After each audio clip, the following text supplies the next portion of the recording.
Okay.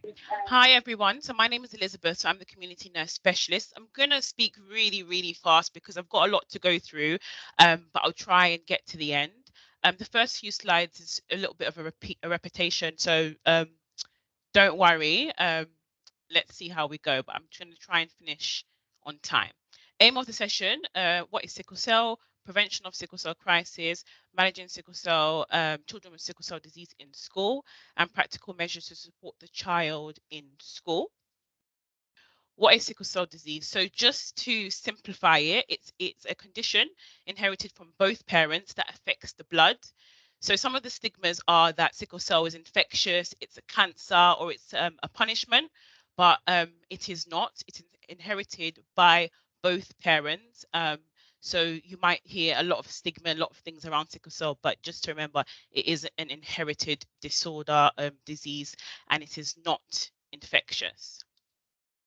Symptoms of sickle cell: anemia, infection, and pain. These are the three main things that we would say is symptoms of sickle cell disease. So especially in our children, dactylitis, so swelling of the fingers and swelling of the toes. You might get delayed growth, leg ulcers, and the number one killer, chest crisis. So you might ask, what part of the body does sickle cell affect? So it's potentially everywhere where blood supplies to the body. So eyes, teeth, kidneys, lungs, spleen, everywhere that can be affected by sickle cell disease. So that's a key thing to remember, especially when you're caring for children who have sickle cell disease. Infection in sickle cell disease, most common cause of death, like I said, due to splenic dysfunction. So the spleen is responsible for fighting off things like infection. And with our patients who have sickle cell, they actually have, some of them may have dysfunction in the spleen. So therefore, they're more susceptible, to developing, things like sepsis and diseases and bacterias due to the fact that the spleen isn't working as an average child's spleen would be working. So how can we prevent sickle cell crisis? That's through education, having penicillin. So penicillin is the antibiotics that we recommend children from the age of 3 months to take. Having childhood vaccinations, pneumococcal flu vaccines, which I know you give in schools, and obviously having malaria vaccinations when they travel as prophylaxis. Again, sickle cell crisis is concerned with hypoxia, so low oxygen, excess acid, dehydration, infection, temperature changes, and that can actually, sickle cell crisis can be stress induced and also via exercise, doing too much. These things can actually contribute to a sickle cell crisis. So let's focus on hydration. So we advise all of our young people to have adequate water, so to drink 2 to 3 liters of water throughout the day. So we recommend as good practice to allow the child to have their water bottle in school at all times. So where you might have, I know in some schools you may not allow the child to have the water bottle on the table. We would actually recommend that you allow the child to have a water bottle on the table so that they're reminded to drink as frequently and as regularly. And again, we know that some schools ask our children to have fill up their water bottles in water fountains. If that's the case, please ensure that the water fountains are kept clean, as we know they are susceptible to having infections. So that's some of the things that we would recommend. Again, with drinking water, it's obvious that they would need to use the toilet a lot more. So again, in our care plans, we recommend every child should have a toilet pass where they can go to the toilet as and when they need. And just to avoid the embarrassment, I know some of our kids complain that, they don't drink enough water in school. And we ask them why. They say because, well, Miss doesn't let me go because she thinks I'm messing around in the toilet or just being disruptive in class. Or actually, if you think about it, if they're drinking a lot of water, that goes without saying that they're going to need to go to the toilet regularly as well. Temperature. So, as we know, sickle cell disease is triggered by extremities of weather, so being too hot or too cold. So, good practice, we would definitely advise for the child to be, in a well ventilated room. Avoid being sat next to the door or next to the windows. just because, again, it's triggered by extremities in temperature changes, so too hot, too cold. And in the winter months, we definitely say that the school should be allowing the child to have exceptions in wearing extra layers, so being warmer, hat, gloves, scarves, things like that, or even like extra layers under their uniform if they are wearing uniform, and avoid activities outside if the weather doesn't permit them to do so. And you could think about things like allowing them to remain inside during break times and lunch times, obviously supervised by an adult where possible. Physical exercise. So again, this is another thing that could trigger a sickle cell crisis. So we do encourage all of our children to participate in PE, but good practice would look like this: allowing the child to express, when they're too tired, they should be allowed to sit out and participate in other ways. So let's say, for example, you're playing basketball outside. It's on a cold day. If it's too cold, number one, they shouldn't be outside. If it's moderate enough for them to be outside, allow them to participate, perhaps by point scoring or um, keeping track of who's winning, things like that, getting them involved in other ways rather than them running up and down the court, running up and down the football pitch, getting them involved in various ways, not making them feel left out. Again, we're trying to protect them and prevent them from having a sickle cell crisis. If you are you know, if you need any extra advice, then you can contact the medical teams. Each child should have a specialist nurse or specialist center where they're treated. So it's important for you to get those numbers and have that on board so that you can discuss how to protect that child in school. Swimming, that's another thing that we would recommend that children should actually participate in.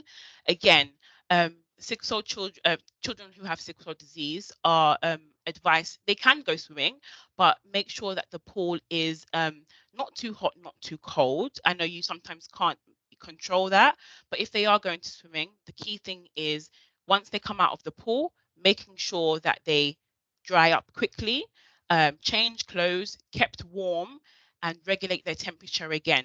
So we don't want them to feel excluded, but we do want them to be protected and to feel that they can actually participate in other sports like the rest of their peers. Right? Physical exercise continues. So again, we're doing exercise in everything that we do. Speaking is an exercise, walking, things like that. So where the children may be in older schools where they're carrying different books for different subjects, we'd advise you to allocate to them a locker so that they can put their books in the lockers. They don't have to carry that around to different classes. Where they're in primary school, they might just have that one class and just might have a book bag. That would be okay. They might not need a locker in primary school, but in secondary school, when they're carrying extra books and things like that, we would ask that you consider probably giving them a locker or giving them a lift pass again so they can use the lifts to get to their lectures or get to their lessons in a timely manner rather than walking up several flights of stairs. Managing pain. So with our younger children, you may not be able to recognize that they're in pain quite quickly. And what we would recommend is understanding the child who has sickle cell. Are they normally quiet? Are they normally a loud child?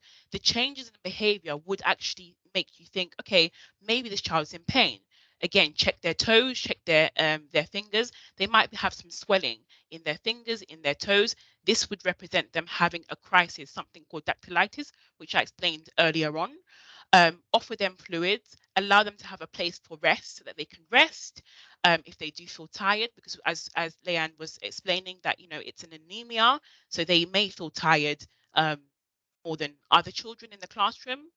And we do recommend that every single parent should bring their child paracetamol and ibuprofen in school. So this is sort of the first line treatment that we would recommend. So if parents consent to you doing so, giving them the paracetamol and the ibuprofen, um, contact your parents and seeking medical attention if you are worried or concerned about the child.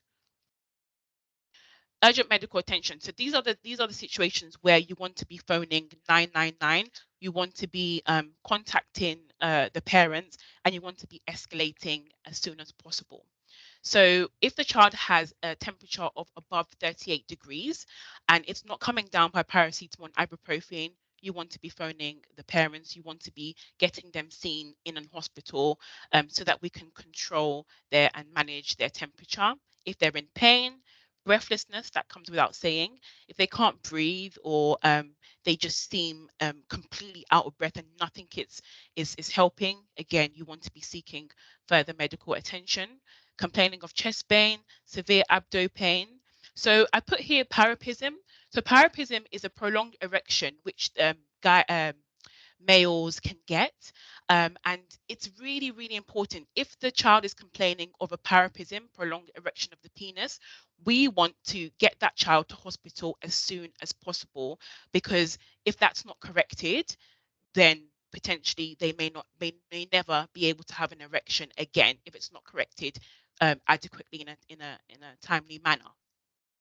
I say this trying to really, really put emphasis on this, because we've had a patient who um, didn't seek medical attention adequately, and obviously there is long-term consequences for that.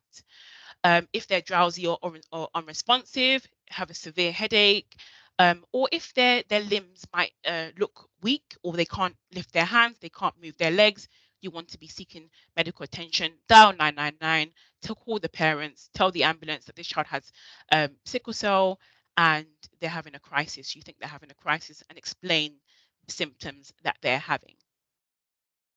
So every child in the UK, London, should have a healthcare plan explaining sickle cell disease, what sickle cell disease is, signs and symptoms, what to look out for in case of an emergency, and key contact details. So I'm not sure who's on the call and what areas you are in, but especially in Brent and Harrow, we have individualized care plans which every child with sickle cell disease will have in school. We encourage the teachers to be aware of the child, their conditions and their symptoms, because with sickle cell disease, it's not like you've cut your hand. It's not like I don't know, like a cancer.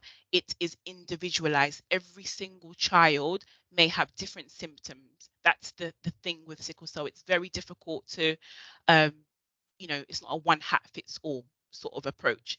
It's individualized, and that's why it's important to have an up-to-date care plan, which will be updated on a yearly basis or as and when needed. School absences. So as you are aware, these children who have sickle cell disease, they come to hospitals regularly to have clinics. So that unfortunately can't be helped. They're going to be missing school because of that. Sometimes if they are in crisis, they will have to be admitted, and that can come with weeks, sometimes weeks, sometimes even months being admitted to a hospital. So this is really why we try to hone down on understanding that every child has different symptoms, and we need to protect that child to avoid them being inpatient or to avoid them having admissions for weeks on end. And how can we help these children who are in hospital? We recommend things like having catch-up sessions. I'm not sure, I know in COVID some schools had virtual sessions, so for the purposes of children with sickle cell disease, perhaps that might be something that you might be able to explore, and maybe lunchtime catch-up sessions as well. Those are sort of the things that we would recommend. Some children can experience silent strokes. So a way for you to identify when a child might be having a silent stroke might be things like changing in behavior, changes in concentration, sudden deterioration in quality of schoolwork. Um, 1 in 5 people with sickle cell disease have a small area of their brain damage, which is evident on MRI scanning. So every child who has sickle cell type SS, we regularly do a TCD, transcranial Doppler, which is a scan of their brain on a yearly basis. And sometimes we do see changes in those images. And that could be down to things like having a silent stroke. So it's important for you to understand the sort of the symptoms of silent strokes. These are changes in behavior, changes in concentration, and to escalate that as soon as possible, letting us know, letting the parents know, and where you're concerned or worried, obviously 999. Supporting education and learning. So this aims to ensure that the child reaches their full potential and feel supported. With things like exams, so stress is a factor that can contribute to a sickle cell crisis. So with things like exams, we do find that our young people come to A&E, or their sickle cell crisis is induced by exams. So prior to having exams, we would say that you put in things like extra time for them to have rest breaks, and for them to have extra support. And in that can come in things like an EHCP plan, so where you might get a one-to-one for that patient or that child in school, so that they can have extra support. It's important for them to feel supported, to reduce that anxiety and reduce that stresses prior to having an exam. Emotional well-being. So I'll leave this to our psychologist, who you will speak to in the next presentation. But again, good practice in schools, making sure the child has a key person so that they can contact if they are feeling overwhelmed, because you've got to remember that sickle cell disease is a lifelong chronic blood disorder. So they need to have a key person they can contact to, so that they can speak to that person if they are feeling low in mood. Encourage the child to tell a few friends about the condition. Some children may not want to tell anybody, and that's fair enough. But where the child does want to share that with some of their friends, do encourage them to tell some of their friends, so that their friends are aware and they know what to look out for as well. Consider school counselling. Some schools have counsellors, so tap into those resources in school. And then obviously tap into us as well, tap into our resources. So speaking to the specialist nurses, the psychologist, and on the care plan, all of those numbers will be there and contact details will be there. So it's important to tap into that as and when you need to do so. So these are the useful websites. So this is recorded, so you'll be able to tap into these resources. So it's important to keep up to date with your knowledge.